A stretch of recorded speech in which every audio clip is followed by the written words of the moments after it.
بسم اللہ الرحمن الرحیم۔ السلام علیکم سامعین، امید کرتا ہوں آپ لوگ خیریت سے ہوں گے۔ اللہ تعالیٰ آپ سب لوگوں کو اپنے حفظ و امان میں رکھے، آمین۔ ناظرین، متین مصطفیٰ چینل میں آپ لوگوں کو خوش آمدید کہتا ہوں۔ آپ کا اپنا چینل متین مصطفیٰ چینل۔ ناظرین، آج آپ کے لیے بہت ہی لاجواب نسخہ لے کر حاضر ہوا ہوں، بہت ہی مفید اور آزمودہ نسخہ ہے، اور یہ نسخہ ہے لکوے کا علاج، لکوے کا دیسی علاج۔ لکوا ایک ایسی بیماری ہے جس سے منہ ٹیڑھا ہو جاتا ہے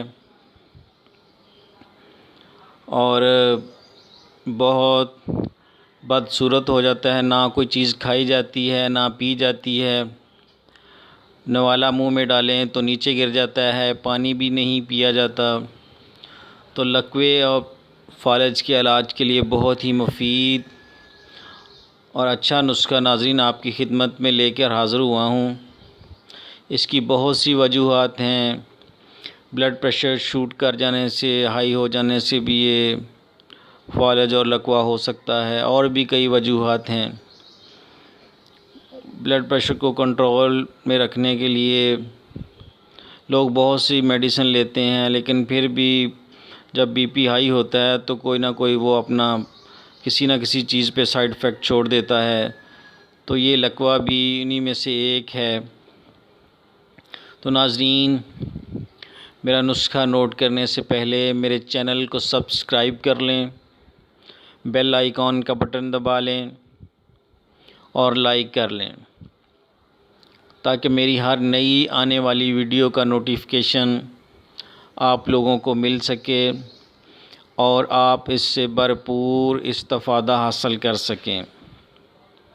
اور ناظرین، ویڈیو کمپلیٹ دیکھیں، کیونکہ ویڈیو کمپلیٹ دیکھنے سے ہی آپ لوگوں کو فائدہ ہوگا اور اچھے طریقے سے پوری ریمیڈی سمجھ آئے گی۔ تو ناظرین، ریمیڈی نوٹ فرما لیں۔ جو چیز لینی ہے وہ ہے مغز ریٹھا۔ مغز ریٹھا لے کے اس کا مغز نکالنا ہے، یا مغز پنسار سٹور سے لینا ہے، حسب ضرورت لے لینا ہے، 20 دانے 25 دانے۔ ان کو کوٹ کر بالکل پاؤڈر بنا لینا ہے، مغز ریٹھا کو پاؤڈر بنا لینا ہے، اور اس میں خالص شہد ڈال کر چنے کے برابر گولیاں تیار کر لینی ہیں۔ ناظرین، خالص شہد پاؤڈر میں ڈال کر، ریٹھا پاؤڈر میں ڈال کر چنے کے برابر گولیاں بنا لیں۔ اور ناظرین، اس کو استعمال کرنے کا طریقہ یہ ہے کہ 1 گولی صبح، 1 گولی شام، نیم گرم دودھ پتی چائے کے ساتھ استعمال کریں۔ چند دنوں کے استعمال سے انشاءاللہ لکوا بالکل ٹھیک ہو جائے گا۔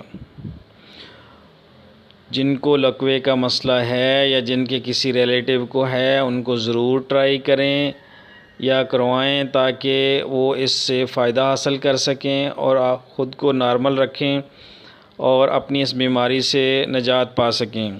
تو ناظرین، میری اس ریمیڈی کو ضرور ٹرائی کریں ایسے لوگ، اور مجھے کمنٹس میں ضرور بتائیں کہ ان کو کیسا لگا ہے۔